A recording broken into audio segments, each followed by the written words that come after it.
Bonjour, c'est Cryptolis, j'espère que vous allez bien. En ce 25 avril 2024, on se retrouve aujourd'hui pour parler Bitcoin, pour parler crypto-monnaie. Et au programme, nous allons parler d'une crypto qui a fait plus 96%, moins 30% dans l'espace d'une journée à cause d'une erreur. Ou pas, à voir, ça va être à vous de juger derrière. On va parler aussi réglementation américaine, réglementation européenne, ça aurait pu être bien pire ce qui est en train de se passer. Et ensuite on va expliquer pourquoi le Bitcoin a droppé de 5% hier, vous allez voir que c'est très simple.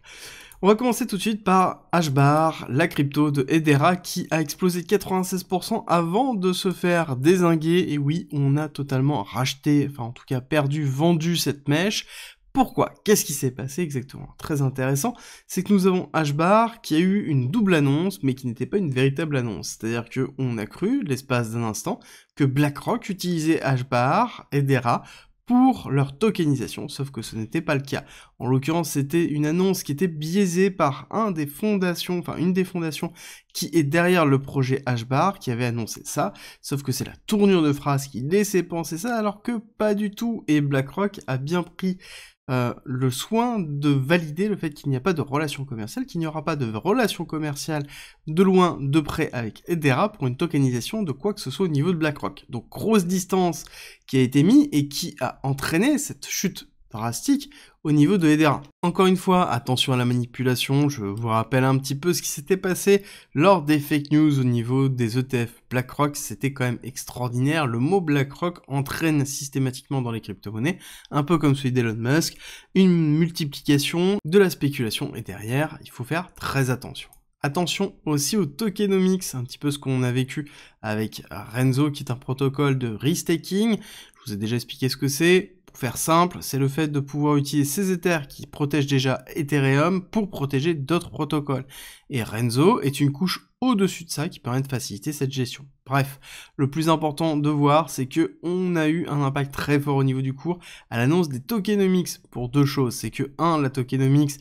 c'est fait en sorte que les utilisateurs de Binance recevront leur airdrop avant tout le monde, donc ce qui a fait très très mal à la communauté. Et deuxièmement, et vraiment très très important d'ailleurs cette partie-là, c'est qu'au niveau de la tokenomics, quand on regarde comment elle a été construite, on ne se rend pas bien compte qu'il y a une grosse partie qui arrive au niveau des advisors, des investisseurs et de l'équipe, alors que c'est la réalité, plus de 60% du token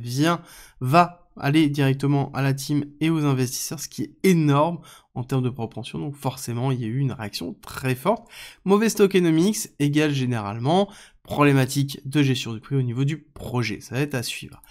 Là-dessus, on a la sentence de prison de CZ, l'ancien CEO de Binance, une icône au niveau des crypto-monnaies, dans lequel on pourrait avoir 3 ans de prison par rapport aux inculpations de mauvaise gestion au niveau de Binance, notamment Binance US, sur toute la partie compliance,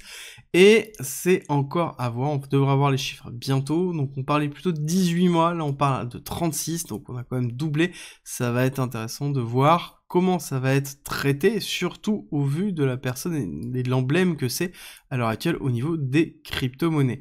Et d'ailleurs, au niveau de la réglementation, et ça c'est important, c'est que on a une grosse réglementation en Europe qui est en train de se mettre en place et qui a été votée, qui est la loi anti-blanchiment d'argent pour les crypto-monnaies principalement, il y a toute une partie dessus, et ça pourrait être bien pire, comme le soulève cet article, dans la précédente version, c'était l'ensemble des personnes qui sont liées à un échange qui devait être KYC, c'est-à-dire que la personne qui m'envoyait les fonds devait être KYC, et la personne à qui j'envoyais les fonds devait être KYC, je devais stocker ça, donc quelque chose qui était très complexe, et dans lequel le volume de données était aussi très complexe à gérer, surtout dans sa protection. Maintenant, c'est uniquement la personne qui reçoit ou qui décide d'envoyer, donc la personne qui est à la base de l'action, qui doit derrière justifier son identité, et ce qui est plutôt bénéfique, et ça permet d'éviter d'avoir des problèmes, surtout quand on reçoit de l'argent d'un wallet qui n'est pas KYC, qui est non custodial, donc c'est-à-dire qui appartient, qui n'est pas dans un échange centralisé dans lequel il n'y a pas de KYC,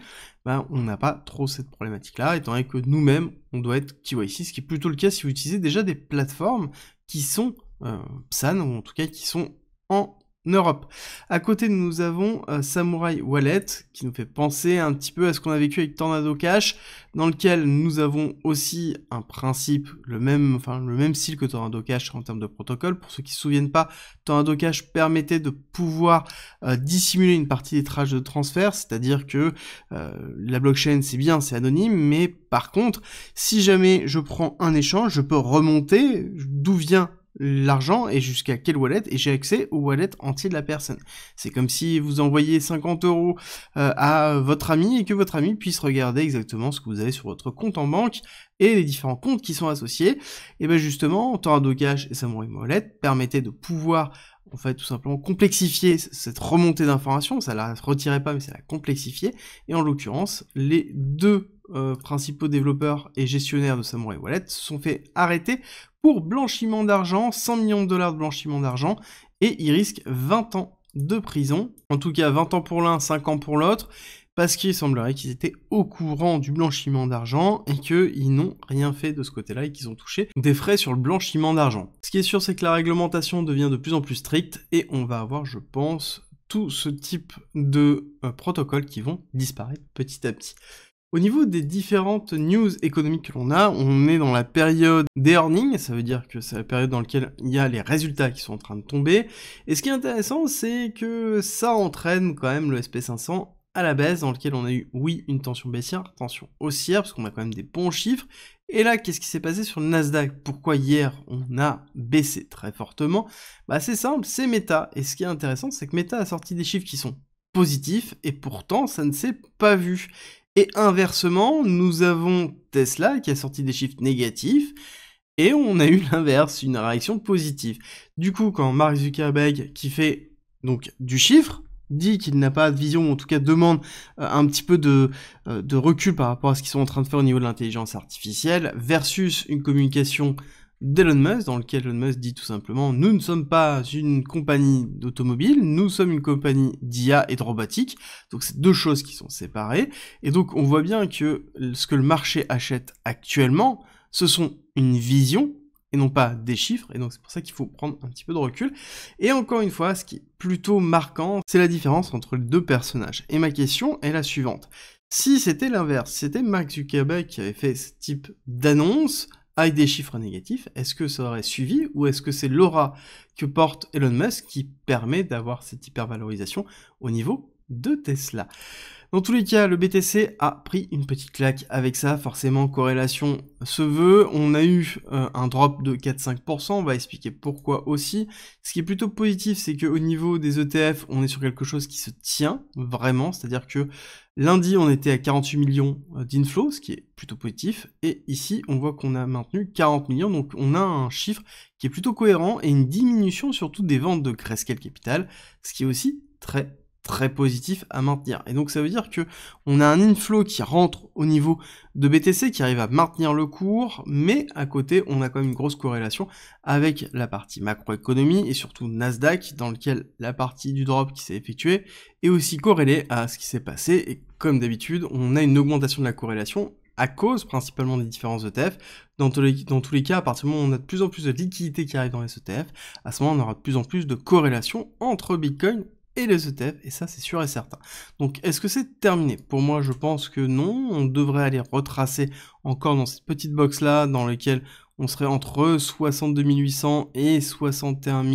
900, 61 800, dans lequel on a un petit order block en 1 heure, qui serait plutôt cohérent de faire quelque chose qui ressemblerait à ceci. Donc petite recherche, liquidité, accumulation, et aller chercher un petit peu plus haut, chercher les 69 000, et voir ensuite soit pour un dump, soit une réaccumulation pour repartir à la hausse. Ça, c'est encore trop tôt pour le voir. Pourquoi je vous dis ça? Bah tout simplement, si on regarde et qu'on prend un petit peu de recul par rapport à ce que l'on a vu, on voit que ça ressemble quand même grandement à ce qu'on a vécu ici. Certes, en petit, mais c'est exactement ça, dans lequel on a ici un drop qui est significatif, réaction haussière, dans lequel on met en place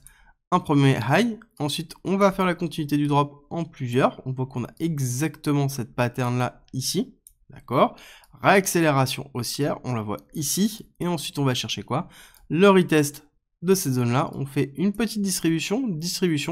drop baissier, donc là-dessus le drop s'est fait en 2 fois, donc potentiellement aller chercher un petit peu plus bas, et ensuite on va réattaquer à la hausse, donc aller chercher de la liquidité, et ensuite on verra est-ce qu'on fait cette pattern là pour aller chercher plus bas, ou est-ce qu'on va chercher le haut de range. Encore une fois, il est trop tôt pour le voir, mais on voit qu'on est vraiment dans cette période de neutralité, parce que quand on regarde ce qui est en train de se passer au niveau de l'open interest, que l'on voit hop, au niveau de l'indicateur en dessous, on voit qu'on est relativement flat, ça veut dire qu'on a très peu de momentum qui est en train de se créer, donc c'est très peu de positions,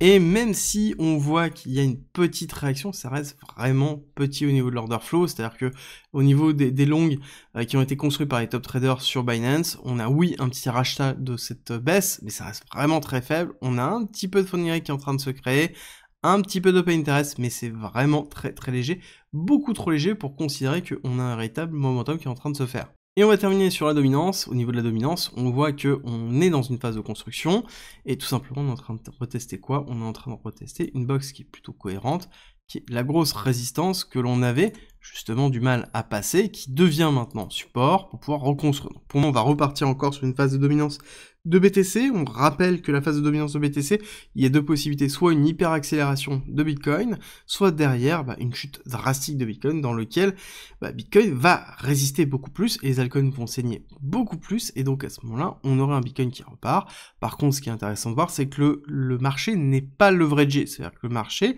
n'est pas reparti sur du levier à fond, donc ça veut dire que les risques de liquidation et d'impact baissier sont bien moindres que lorsque l'on était à 70 000, et donc ici on est plus dans une phase de respiration, et ça nous valide justement ce qu'on a défini depuis un certain temps, c'est que nous sommes dans une phase de latéralisation post-halving, et que c'est tout à fait normal, encore une fois. J'espère que cette vidéo vous a plu, si c'est le cas, n'oubliez pas de me laisser un like, un commentaire, partager si vous avez aimé, et bien sûr vous abonner si c'est pas déjà fait. Nous on se retrouve très vite.